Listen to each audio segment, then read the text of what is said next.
Hopefully शीतल हम सोच सकते हैं। ऑल राइट, तो आज हम लोग अभी लास्ट क्लास में हमने टॉपिक खत्म ही कर लिया था, थोड़ा सा रह गया था। I explain that you on the later classes. अभी हम लोग शुरू करने वाले हैं अबाउट द ह्यूमन फिजियो। हाँ शीतल, ऑल राइट शीतल, नीट की जब हम बात करते हैं ह्यूमन फिजियो के वेटेज की, ठीक है, वी डू नो कि we have so many chapters here in the human physio and it is very important unit, we can say बहुत ही इंपॉर्टेंट यूनिट हो जाता है। टोटल वेटेज इसका जो वी नीट में रहता है दैट इज अराउंड 20%, ठीक है, 20% के अराउंड वेटेज रहता है और 13 से 15 या 18 क्वेश्चंस के बीच में इससे पूछा जाता है ऑन एन एवरेज, जो कि बहुत बड़ा नंबर है, ठीक है। अगर हम मान लेते हैं एवरेज 14 क्वेश्चन भी है हमारा, तो भी हमारे पास काफी मार्क्स है यहाँ पे अर्न करने के लिए इस पूरी यूनिट में, तो इसलिए यूनिट हमारे लिए बहुत इंपॉर्टेंट हो जाती है। Alright, what is human physio, who can explain me, क्या होता है ह्यूमन फिजियो? चैप्टर तो मैंने पढ़ाना है, ठीक है, but what exactly it is, हम क्या पढ़ते हैं इस चैप्टर में? Study of human, ma'am human की body, ma'am working and study of human body. हाँ right, absolutely correct, working and functioning of human body. हमारे जितने भी प्रोसेसेस होते हैं, फिजियोलॉजी यानी सारी वर्किंग, सारे प्रोसेसेस, जितने भी लाइफ प्रोसेस होते हैं हम उनके बारे में बात करते हैं, उनके एनाटॉमी, उनकी फिजियो, सब कुछ हम इसमें पढ़ते हैं, ठीक है। We do have many chapters in this unit and the first chapter which we are going to start is excretory product and their elimination, ठीक है, excretory products and their elimination.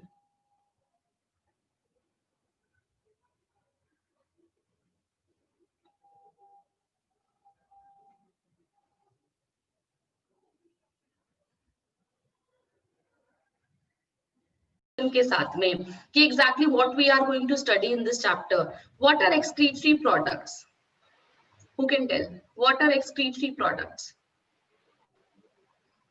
कि हमारी बॉडी में कितने सारे मेटाबॉलिक प्रोसेसेस होते हैं, right, इतने मेटाबॉलिक प्रोसेस होते हैं, वहां से बहुत सारा वेस्ट रिमूव होता है, बहुत सारा वहां से वेस्ट रिमूव होता है। कौन सा वेस्ट रिमूव होता है? मेटाबॉलिक वेस्ट रिमूव होता है, राइट, मेटाबॉलिक वेस्ट। और वो मेटाबॉलिक वेस्ट नाइट्रोजीनस भी होता है मोस्ट ऑफ द टाइम, ठीक है।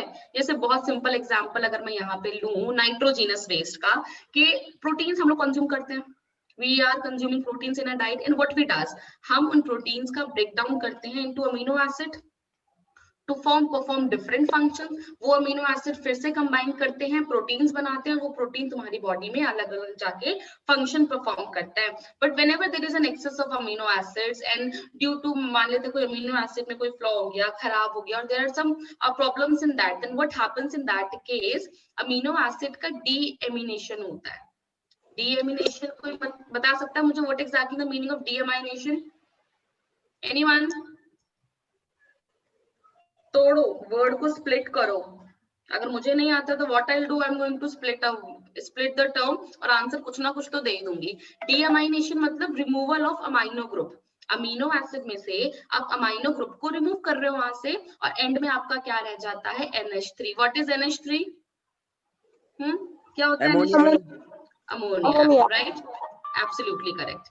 NH3 is ammonia, and what is ammonia? It is the nitrogenous waste. And we need to convert this, we need to remove this ammonia, ठीक है। Ammonia सबसे basic waste होता है, सबसे पहला nitrogenous waste होता है जो किसी भी ऑर्गेनिज्म की बॉडी में फॉर्म होता है, राइट। अब depending upon the habitat of animal ammonia में फिर चेंजेस आते हैं, ठीक है। अमोनिया या तो as it is, because ammonia की बहुत अच्छी बात है कि ये सिंपल डिफ्यूजन से रिमूव हो जाता है, सिंपल डिफ्यूजन से बाहर निकल जाता है, ज्यादा कॉम्प्लिकेटेड मैकेनिज्म की जरूरत इसको नहीं पड़ती है। या हम ये बोल सकते हैं अमोनिया को बॉडी से रिमूव करने के लिए इवन किडनी की जरूरत भी नहीं पड़ती है, ठीक है। तो सिंपल डिफ्यूजन से चला जाता है। और किसमें होता है ये अक्सर ऐसा? एक्वाटिक एनिमल्स में, जितने भी एक्वाटिक एनिमल्स होते हैं, तो उनके केस में अमोनिया बिना किडनी के बॉडी सरफेस से या किसी भी ओपनिंग से डिफ्यूजन से बाहर निकल जाता है।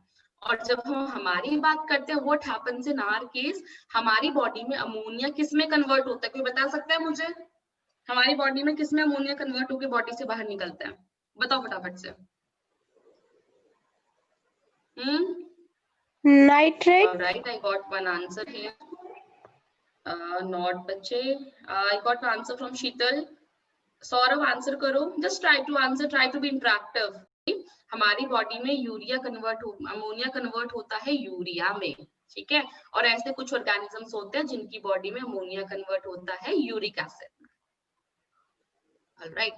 तो ये बेसिकली 3 मेजर नाइट्रोजीनस वेस्ट होते हैं और इन्हीं नाइट्रोजीनस या मेटाबॉलिक वेस्ट के रिमूवल का जो प्रोसेस होता है उसके बारे में हम इस चैप्टर में पढ़ते हैं. That is excretory system. Alright. उस पूरे एक्सक्रीटरी सिस्टम के बारे में हम इस चैप्टर में पढ़ते हैं. काफी अच्छी यूनिट है, काफी इंपॉर्टेंट यूनिट है. हर साल 2 से 3 क्वेश्चन इस चैप्टर से पूछे जाते हैं. यानी 8 से 12 नंबर हमें इस चैप्टर से अचीव करने हैं, जो हमें लूज तो बिल्कुल भी नहीं करने हैं. ऑलराइट. 2 या 3 क्वेश्चन तो आते ही आते हैं इस चैप्टर से. याद रखना इस चीज को. The major nitrogenous waste जिनके बारे में, जिनके रिमूवल के बारे में हम लोग इस चैप्टर में पढ़ते हैं. What are these? We have 3 nitrogenous wastes: ammonia, urea and uric acid. अब इनके बारे में कुछ चीजें हमें पता होना बहुत ही जरूरी है. ठीक है. Which is very very important. What are these? सबसे पहले अगर जैसे मैंने बताया कि अमोनिया बहुत प्यार से डिफ्यूजन से बाहर निकल जाता है. यहाँ से तुम्हें मुझसे क्वेश्चन पूछना चाहिए था क्यों, ऐसे कैसे वो इतने प्यार से, मतलब हमारी बॉडी में इतना जमा हो रहा है, किडनी, ये वो, काउंटर करंट मैकेनिज्म, कितना कुछ पढ़ रहे हैं हम लोग, है ना. पूरा चैप्टर दिमाग खराब कर देता है.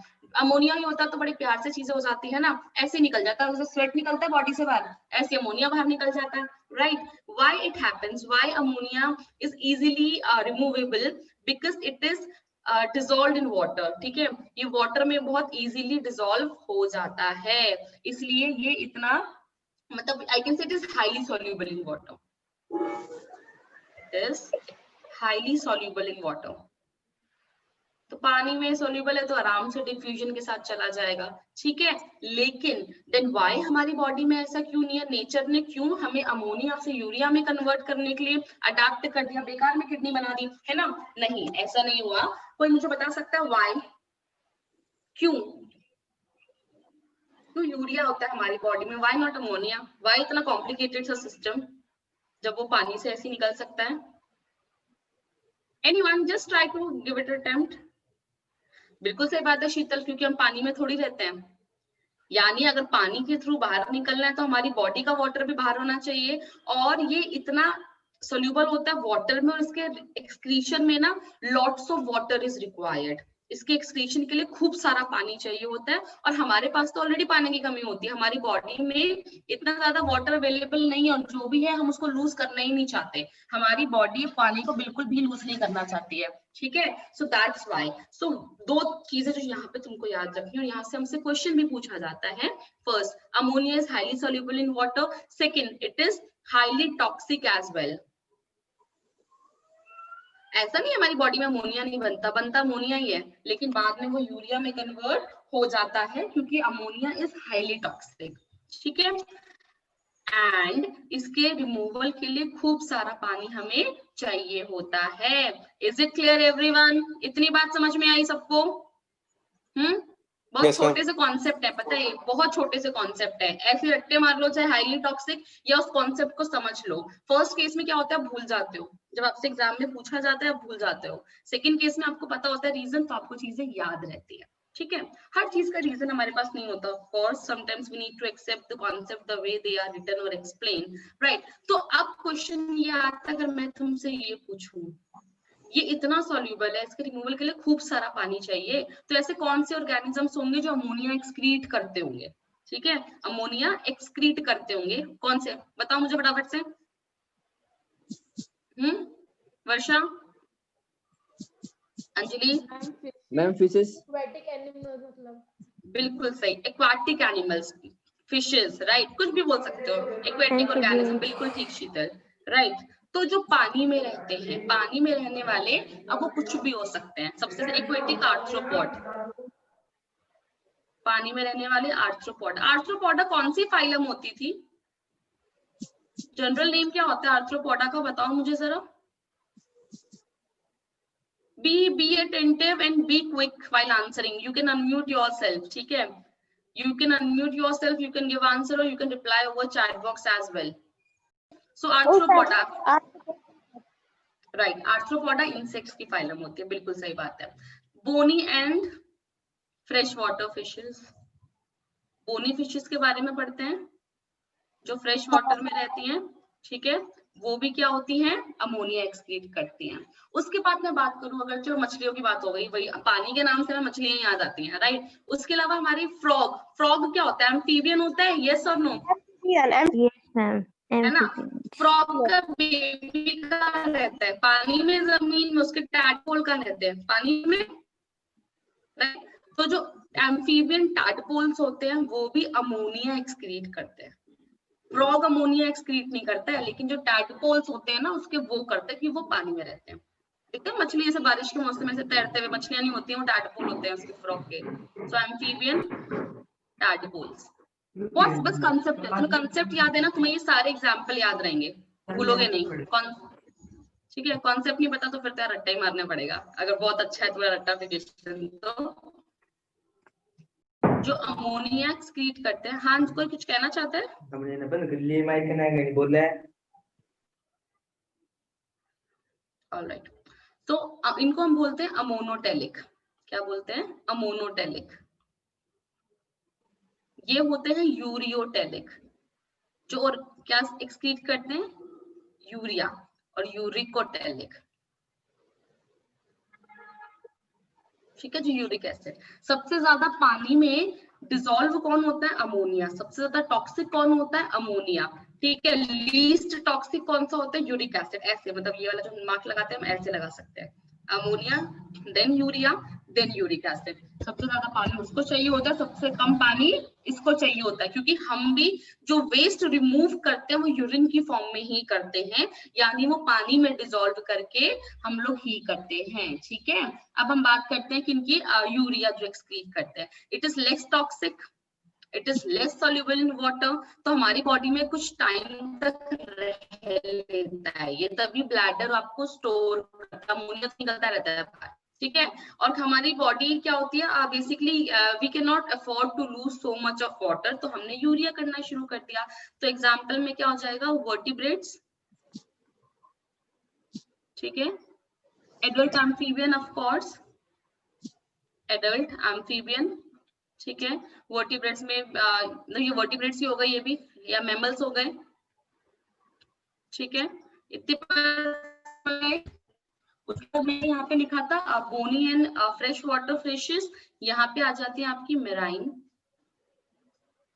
बोनी फिशेस, मेराइन बोनी फिशेस. ठीक है, एडल्ट फ्रॉग, अर्थवॉर्म, बहुत सारे नेमेटोड्स होते हैं एक्सेट्रा. ठीक है, दे टर्न्स अमोनिया इनटू यूरिया और फिर उसको एक्सक्रीट कर देते हैं. नेक्स्ट है हमारा यूरिक एसिड. ठीक है, इन यूरिकोटेलिक. यूरिकोटेलिक वो होते हैं जो बिल्कुल भी पानी अफोर्ड नहीं कर सकते, जिनके पास ऑलरेडी पानी की कमी है. तो वो क्या करते हैं, हम जैसे नाइट्रोजनस वेस्ट यूरिन की फॉर्म में निकालते हैं, वो नाइट्रोजनस वेस्ट क्या करते हैं, ग्लोब्यूल्स की फॉर्म में, जैसे हमारा फीसेस होते हैं. ठीक है, तो फीसेस तो हमारा अनडाइजेस्टेड वेस्ट होता है, वैसे ही ये क्या करते हैं, अपना नाइट्रोजनस वेस्ट सॉलिड या सेमी सॉलिड की फॉर्म में एक्सक्रीट करते हैं, ना कि लिक्विड की फॉर्म में. ठीक है, जैसे बर्ड्स, सबसे अच्छा एग्जांपल यहाँ पे है बर्ड्स. ठीक है, तो और मोस्ट ऑफ द इंसेक्ट्स जितने भी यहाँ पे होते हैं. तो let me right here birds. ठीक है, स्नेल हो गया, मोस्ट ऑफ द, बिल्कुल सही, tortoise, most of the insects. ठीक है, लैंड रेप्टाइल बोल दूं अगर मैं इन शॉर्ट, जितने भी लैंड रेप्टाइल्स होते हैं वो यही करते हैं. उसके अलावा एक मैमल भी ध्यान आता है मुझे यहाँ पे, दैट इज कंगारू रैट. हम तो वैसे मैमल हैं और हम यूरिन एक्सक्रीट करते हैं ना, यूरिया, लेकिन कंगारू रैट क्या करता है, यूरिक एसिड एक्सक्रीट करता है. These are few common examples of these. This particular slide is very important. Previous year देखोगे यहाँ से इतने क्वेश्चन पूछे जाते हैं ना, कि कौन सा यूरियोटेलिक है, कौन सा यूरिकोटेलिक है, कौन सा मोनोटेलिक है. तो this particular slide is very very important. बहुत क्वेश्चन यहाँ से तुम्हें मिलेंगे प्रीवियस ईयर में. ठीक है, जस्ट नोट दैट डाउन. देखते हैं जरा, सी The same thing explained here. Nitrogenous waste, dissolved oxygen, ठीक है, उसी फॉर्म में वाटर के through fishes, ammonia, it is highly toxic waste. Please इसको याद रखना, दिस इज वेरी इंपॉर्टेंट और बहुत ही सिंपल सा, मतलब चैप्टर का फर्स्ट पॉइंट है ये, तुम इसी को भूल जाते हो. You can't afford to do that. Nitrogenous waste है आपका यहाँ पे यूरिया, ठीक है, कौन सा है, यूरिया. नेक्स्ट आगे जाएंगे आप लोग, हमारे ह्यूमंस की बात की है. We are excreting urea, uric acid by birds and reptiles. See, you can see this white semi-solid type of thing here. ठीक है, it is excreting, it is not purely solid. जैसे हम लोग पेस्ट बनाते हैं, राइट, तो एक वो पेस्टी सा फॉर्म होता है जो यूरिक एसिड की फॉर्म में निकलता है. तो अभी जो हमने ब्रीफ में फर्स्ट छोटू सा टॉपिक डिस्कस किया, is it clear to everyone? Yes और no? Is it clear? If yes, just give me a quick thumbs up everyone. That would be enough for me. All right. Ma'am जो turtle हाँ बोलो. Ma'am जो turtle होता है वो तो land पर रहता है और वाटर में भी रहता है, तो यूरिक एसिड में क्यों आ रहा है? यूरिया में आना चाहिए था उसे. तो दिस इज अगेन इम्पोर्टेंट. ये कहाँ पढ़ते हैं हम, बताओ मुझे? एनिमल किंगडम पढ़ते हैं. एनिमल किंगडम में हम एक्सक्रीटरी सिस्टम के बारे में बात करते हैं, तो हम सबके एक्सक्रीटरी सिस्टम अलग अलग पढ़ते हैं, ठीक है. हम प्लैटीहेल्मिन्थेस पढ़ते हैं, हम नेमेटोड्स पढ़ते हैं, हम लोग उसके बाद आर्थ्रोपोडा की बात करते हैं, मोलस्का की बात करते हैं. सबके एक्सक्रीटरी ऑर्गन्स हमने पढ़े हैं. और हमें ये भी समझ में आ रहा है कि धीरे धीरे जब आप पॉरीफेरा से शुरू करते हो, पॉरीफेरा से कॉर्डेट, ठीक है, पॉरीफेरा से कॉर्डेटा की तरफ जब हम लोग आते हैं, तो body systems normally they are more modified, ठीक है, वो ज्यादा मॉडिफाइड होते हैं पीछे से अगर हम देखें. तो सबसे पहले we need to learn these things. Platyhelminthes, platyhelminthes generally बता सकते हो मुझे? Generally they are called as, बताओ. Platyhelminthes are generally called as, what is their common name?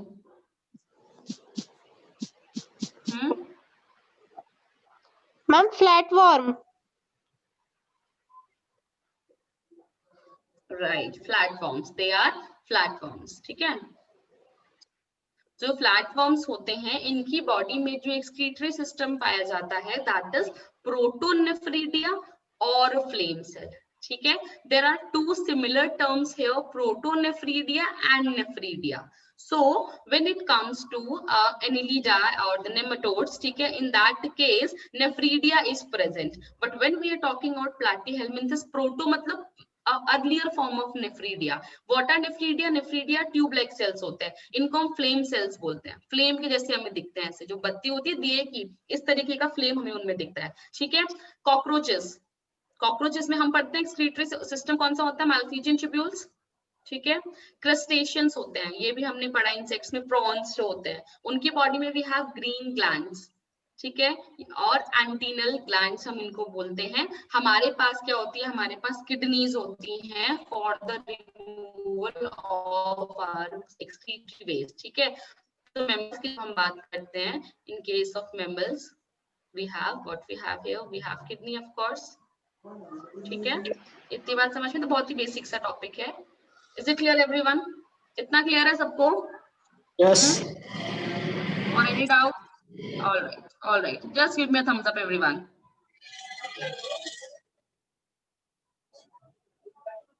चलो, अब हम चल रहे हैं हमारे एक्सक्रीटरी सिस्टम की तरफ. Now we are going to discuss about, in general हमने देखा है एक्सक्रीटरी सिस्टम क्या होता है, अलग अलग ऑर्गेनिज्म में क्या क्या मिलता है. कुछ बुक्स में और भी बहुत सारे, जैसे हमारे अमाइन वेस्ट होते हैं, हमारे और भी एक्सक्रीटरी क्रिएटिनिन होता है, that is also a waste. वो हम चैप्टर के लास्ट में बात करते हैं. एज पर मेजर बुक्स जो हमें डिस्कस करने होते हैं, that is ammonium, urea and uric ओटेलिक. और जो हमने लास्ट वाली स्लाइड, कौन सा क्या एक्सक्रीट करता है, मैं बार बार उस पर एम्फसाइज कर रही हूँ, वहां से क्वेश्चन पूछा जाता है, ठीक है. So you guys need to be very clear about those. Now we are moving forward to the human excretory system, ठीक है. डिटेल में तो हम इसी के बारे में पढ़ेंगे, बाकी के तो हमने सिर्फ नाम पढ़ लिए, और उनकी डिटेलिंग भी हम लोग एनिमल किंगडम में पढ़ते हैं, हर ऑर्गन की एक्सक्रीटरी सिस्टम, ठीक है, हर फाइलम के. सो अब जब हम ह्यूमन एक्सक्रीटरी सिस्टम की बात करेंगे, सो इन दिस केस हम दो चीजें पढ़ेंगे. सबसे पहले will study about the anatomy, ठीक है, and after that we'll study about the physiology. What is the meaning of anatomy? What is anatomy? Internal study. बिल्कुल सही बात है। एनाटॉमी मीन्स इंटरनल स्टडी, ठीक है, उनके स्ट्रक्चर की स्टडी इज एनाटॉमी और उसका फंक्शन इज आर फिजियोलॉजी। तो पहले हम स्ट्रक्चर पढ़ेंगे, बिल्कुल सही शीतल, उसके बाद हम इनके फंक्शंस के बारे में पढ़ेंगे। So when we are talking about excretory system, the human excretory system we are talking about here, तो we need to see what do we have here, what is the aim. तभी तुमको याद होगा, जब बहुत छोटे बच्चों को जब हम पढ़ाते हैं तो हम उसको इस तरीके से एक्सप्लेन करते हैं कि एक्सक्रीटरी सिस्टम है ना, you need to filter blood, right, you need to remove nitrogenous waste from blood. All right, so removal of nitrogenous waste, that is what, that is our excretory system। तो उसके लिए हमें क्या चाहिए? सबसे पहले what we need here, we are going to need a filtration unit जो filter करे ब्लड और यूरिन बनाए, ठीक है। उसके बाद सेकंड हमें फिल्ट्रेशन यूनिट से हमें सेकंड चाहिए होंगे ट्यूब लाइक स्ट्रक्चर। वो ट्यूब लाइक स्ट्रक्चर क्या करेंगे? उस यूरिन को कैरी करेंगे, उस यूरिन को कैरी करेंगे। ये फिल्ट्रेशन यूनिट यूरिन बनाएगी, ये यूरिन को कैरी करेगा। अब क्वेश्चन ये आ जाता है, अब देखो ना नेचर ने कैसे चीजें डिफाइन की, हर टाइम तुम यूरिन लीक नहीं करते रहते हैं, हर टाइम तो नहीं होता ना, there is a time you need to hold yourself and after a certain limit you feel that urge to pass the urine, कि हाँ जी मुझे अब यूरिन पास करना है, ठीक है। तो उस केस के लिए हमारे पास यहाँ पे एक चीज चाहिए, हमें एक तीसरा ऑर्गन चाहिए which is the storage sac, जो स्टोर करके रखे। और एट द लास्ट फिर से एक चौथा ऑर्गन होगा ट्यूब, जो बॉडी के बाहर इसको रिमूव कर देगा। सो यानी हमें मेजर 4 सेट ऑफ ऑर्गन्स यहाँ पे चाहिए, जिससे हमारा पूरा सिस्टम बन जाएगा जो नीड है बॉडी की। एक फिल्ट्रेशन यूनिट जो यूरिन बनाए, दूसरे यूरिन को ट्रांसपोर्ट करे, तीसरी होल्ड करे, चौथा बॉडी के बाहर ले जाए। आप तुम लोग फिल इन द ब्लैंक्स करने में हेल्प करोगे मेरी। What is that filtrating unit in our body? बताओ मुझे, कौन सी होती है? फिल्टर कौन करता है ब्लड को? कौन सा ऑर्गन होता है? फटाफट से। Kidney. Kidney, okay. Anyone, any other? Adil ने आंसर दिया है ये, और कोई? बोलो Anchal. Ma'am glomerulus, glomerulus. Okay, ठीक है, किडनी के अंदर की यूनिट सारी, ठीक है, या नेफ्रॉन बोल सकते हैं हम, they all are present within kidney. तो फर्स्ट हमारे पास होंगी किडनी। वो ट्यूब कौन सी होती है जो किडनी से बाहर निकलती है और यूरिन को कैरी करती है? नाम बताओ इसका। एवरीवन, यूरेटर्स, यस और नो? सुना है हमने ये नाम? Yes, ma'am. वो स्टोरेज सैक कौन सा होता है यूरिन को स्टोर करके रखता है? चलो ये बता दो, ये तो इजी है। Urinary bladder. यूरिन, बिल्कुल सही, यूरिनरी ब्लैडर। और बॉडी के बाहर कौन सी पाइप होता है जिससे यूरिन यूरेथ्रा। तुम लोग रिमूव करते हो बॉडी से? यूरेथ्रा। बिल्कुल सही बात, राइट। तो it means human urinary system, हमारा जो एक्सक्रीटरी सिस्टम होता है, it consist of kidney, one pair, ठीक है, it consist of a pair of kidney, a pair of ureters, storage sac that is bladder and urethra. See, same चीज यहाँ होगी। Human excretory system consists of a pair of kidney, a pair of ureters, a bladder and a urethra. ठीक है। Now we are going to draw the diagram. This is the most important part. ऐसा नहीं होता कि diagram सिर्फ वो मतलब as a student हम यही करते हैं ना अभी तक कि डायग्राम बनाओ, रट्टे मारो, उनकी लेबलिंग याद करो, स्कूल के एग्जाम में पूछा जाएगा, हम उसको बना देंगे, पर ऐसा नहीं होता, ठीक है। Diagrams are very important part of human physio और एनी अदर टॉपिक। डायग्राम को पढ़ना तुमको आ गया, ठीक है, you can write everything, you can write each and everything from that. So just try to study with the help of diagram, try to make diagrams again and again in your notebooks, ठीक है। if there is any diagram of any specific topic, right, कैसे पढ़ना है, definitely I'm gonna guide you. Firstly let's draw the diagram of human excretory system, ठीक है। किस medical college से हो? तो इसको a pair of kidney, this is kidney। चलो मुझे कोई ये बता सकता है इसमें से राइट किडनी कौन सी है? ये किडनी 1 मान लेती हूँ मैं, ये किडनी 2 मान लेती हूँ। Which one is the right one? मुझे बस इतना बता दो। मैम 2 वाली राइट है। यार वो तो लेफ्ट है, कैसे राइट है? वो लेफ्ट नहीं है वो। नहीं मैम No, वही है राइट। क्यों? देखो मेरा लेफ्ट है ये और ये मेरे लेफ्ट में है, तो फिर तो लेफ्ट हुई हो, तुम राइट कैसे बता रहे हो उसको? मैम 2 है। पक्का 2 है? Okay, alright. 2 हाँ मैम क्यों 2 है? राइट है। रीजन? मैम वो तो हमारे सामने अगर रीजन ऐसे बताओ। अगर बराबर में रखोगे तो 2 तो राइट में ही आएगा। बिल्कुल सही बात है, अपनी बॉडी के ऑर्गन ऐसे ही पढ़ते हैं हम, ठीक है? तुम ऐसा इमेजिन कर रहे हो, ये एक पेशेंट है जो तुम्हारे सामने रखा है, ठीक है? आई मीन सामने रखा नहीं है, इंसान है वो, एक पेशेंट है जिसका एक्सरे तुम्हारे पास है, ठीक है? तो इसका एक्सरे जब हुआ होगा तो जो सेकंड वाला है, ठीक है, सेकंड वाला उसका उसका लेफ्ट है, ठीक है, उसका राइट है, तब जाके इसलिए वो दिस इज राइट किडनी, मैंने तुमसे बात करते करते उल्टा लिख दिया है, this is right kidney and this is left kidney. तो मतलब पता चला कि मैं तो क्या सोच रही हूँ कि ये मेरा राइट है तो ये राइट किडनी होगी, और पेशेंट के स्टोन इसमें है और मैंने राइट किडनी की सर्जरी कर दी, लेकिन ये तो उसकी लेफ्ट किडनी थी, ठीक है, और ये उसकी राइट किडनी है। तो जब भी कोई भी रिपोर्ट हम पढ़ते हैं वो इस तरीके से पढ़ते हैं, दिस इज द रीजन कि हम डायग्राम भी ऐसे ही पढ़ते हैं। जो मेरा राइट है वो एक्चुअल में लेफ्ट होगा उस मरीज का जिसकी वो किडनी है, ठीक है? मेरे सामने इमेजिन मैंने ऐसे आदर्श को खड़ा किया हुआ है, तो आदर्श ऐसे खड़ा है, तो ये आदर्श की जो मेरा राइट है वो आदर्श का लेफ्ट है ना, और जो मेरा लेफ्ट है वो आदर्श का राइट है। इन छोटी छोटी चीजों का ध्यान रखना है। This is bladder and this is urethra here, alright. उसके अलावा कुछ ब्लड वेसल्स भी बनी होती हैं। I draw the diagram and you guys need are going to, ये ब्लड अब वेसल्स प्लीज मैडम थोड़ी डायरेक्ट, सी हेल्प। ये ब्लड वेसल्स डायरेक्ट हार्ट से जुड़ी हाँ होती हैं ये बोलो। वाली, डायरेक्ट मतलब दिल से जुड़ी होती हैं ब्लड वेसल्स जो होती हैं।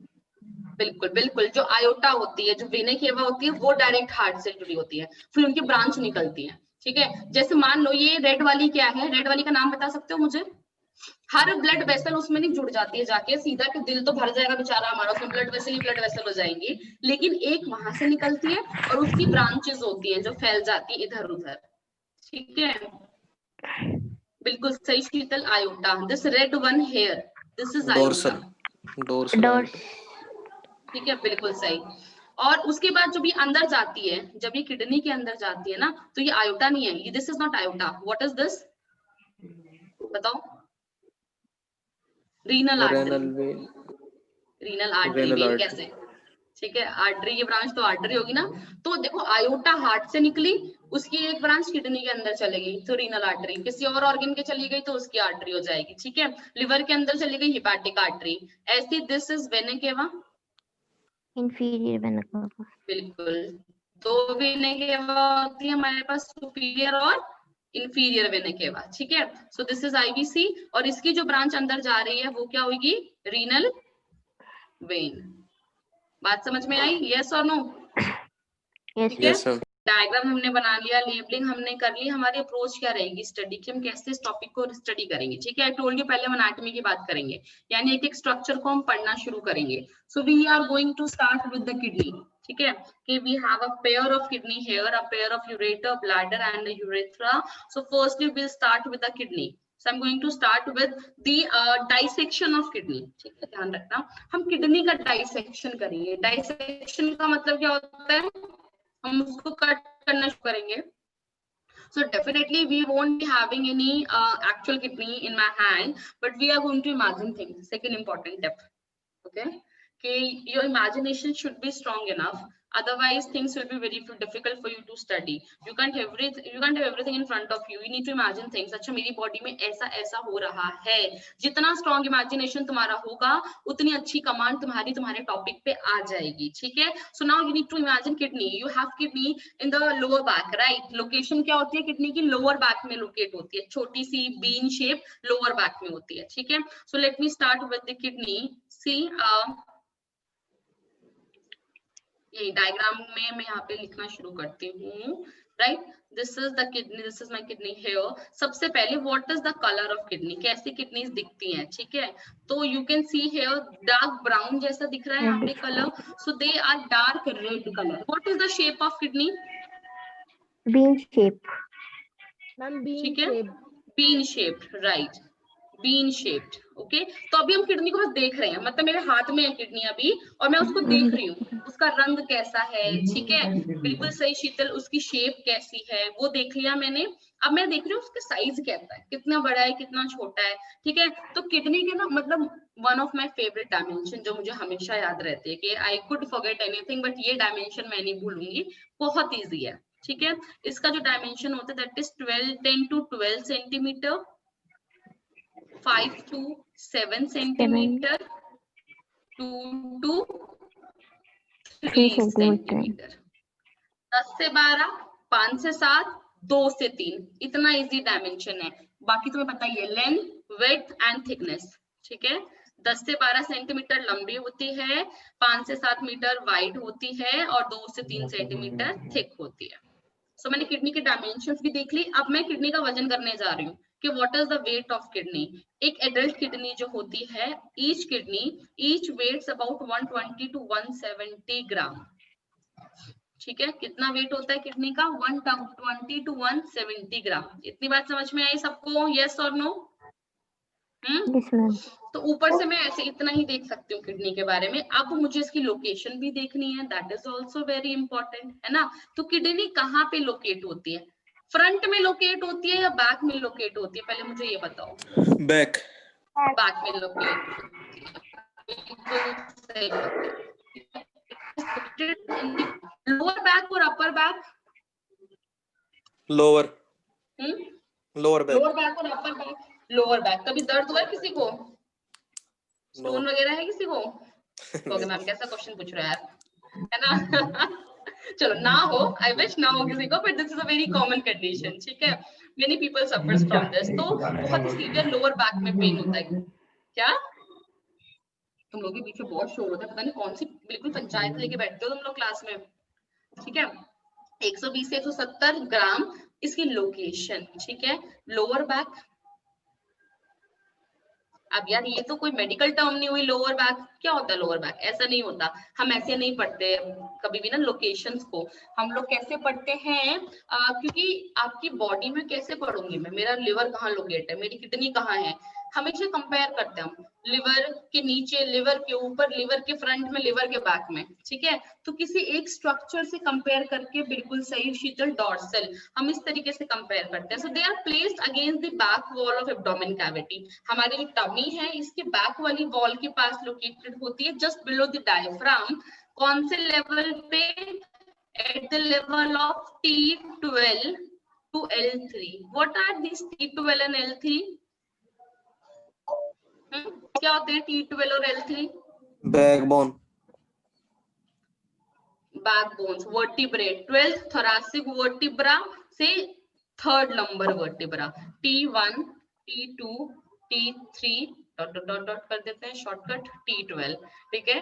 L1 लंबर, L2 लंबर 2 और L3 लंबर 3। तो इसके बीच में होती है तुम्हारी किडनी, ठीक है। दिस इज ये बैकबोन है, ये टमी है तुम्हारा। तो ऐसे मैंने टेढ़ी कर दूं ना मैं अगर, तो मैंने यहाँ से दिखाई है, ठीक है।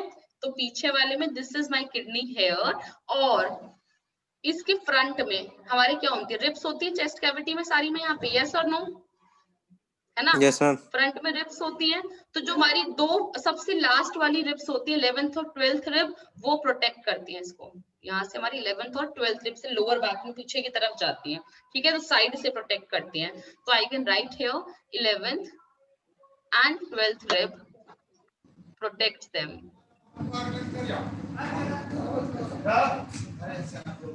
इतनी बात समझ में आई सबको? यस और नो? Yes. Yes ma'am. मुझे एक और चीज याद आ रही है, वैसे वो भी हम बना सकते हैं इस डायग्राम में। इसके ऊपर एक पिरामिड जैसा कुछ होता है ना, अक्सर किताबों में बना ही होता है। Adrenal gland. एड्रिनल ग्लैंड, ठीक है, राइट, एड्रिनल ग्लैंड होता है किडनी के ऊपर। चलो हमें इतनी बात समझ में आई। अभी और हम लोग अभी इस ऊपर से देख ही रहे हम किडनी को, ठीक है। और उसके बाद जो हमारी दो किडनी होती है ना, जो लेफ्ट किडनी होती है ना, वो स्लाइटली हाइयर उठती है देन द राइट वन, यानी राइट किडनी नीचे होती है और लेफ्ट किडनी ऊपर होती है। व्हाई? कोई रीजन बता सकता है मुझे? लीवर। बिल्कुल सही, खुद में इमेजिन करो, देखो अपनी किडनी को ना। अगर मुझसे पूछेगा कि मैं डायग्राम को नहीं देखूंगी, मैं खुद को देखूंगी कि मेरी लेफ्ट वाली किडनी नीचे है, मेरी राइट किडनी थोड़ी ऊपर है। क्यों? क्योंकि जो राइट लिवर का लोब होता है ना, लिवर का जो राइट लोब होता है वो थोड़ा ज्यादा प्रोमिनेंट होता है, तो वो सारी जगह ले लेता है, किडनी को जगह ही नहीं मिलती। ठीक है, तो जो लेफ्ट किडनी होती है it is slightly higher, slightly higher than the left right one, पहली चीज। ठीक है, इतना याद रहेगा सबको। क्यों? क्योंकि जो राइट साइड का लिवर होता है वो बहुत प्रोमिनेंट होता है। Is it clear? Yes sir. तो अभी हमने किडनी को ऊपर से देखा है, बस ज्यादा हमने बात नहीं की है। अगली क्लास में हम किडनी को कट करेंगे, ठीक है, और किडनी के इंटरनल स्ट्रक्चर के बारे में पढ़ना शुरू करेंगे। हम अभी एक इमेजिनरी डाइसेक्शन कर रहे हैं। सी, मैंने सब डायग्राम लिख दो, किडनी के डायग्राम पे मैंने सब लिख दिया। उसके बाद इसमें यूरेटस के बारे में लिख सकती हूँ, ब्लैडर के बारे में लिख सकती हूँ। ठीक है, सो अभी हमने ऊपर से किडनी को देखा, अगली क्लास में हम लोग इंटरनल डाइसेक्शन करेंगे। तो आज की क्लास में जितना हमने पढ़ा वो सबको समझ में आया? यस और नो? मैं वो please Adarsh, Friday Anjali, Friday Anchal. Yes, ma'am. हाँ आदर्श, मैं वाली। फ्राइडे वाली आदिल में करवाती हूँ बच्चे, फ्राइडे वाली क्लास का मैं भी नियाज सर को बोलती हूँ। ठीक है, थैंक यू मैम। ओके बच्चे, चलो you do have one more class, right? Just keep starting, और कोई भी डाउट होता है तो just ask me, right? And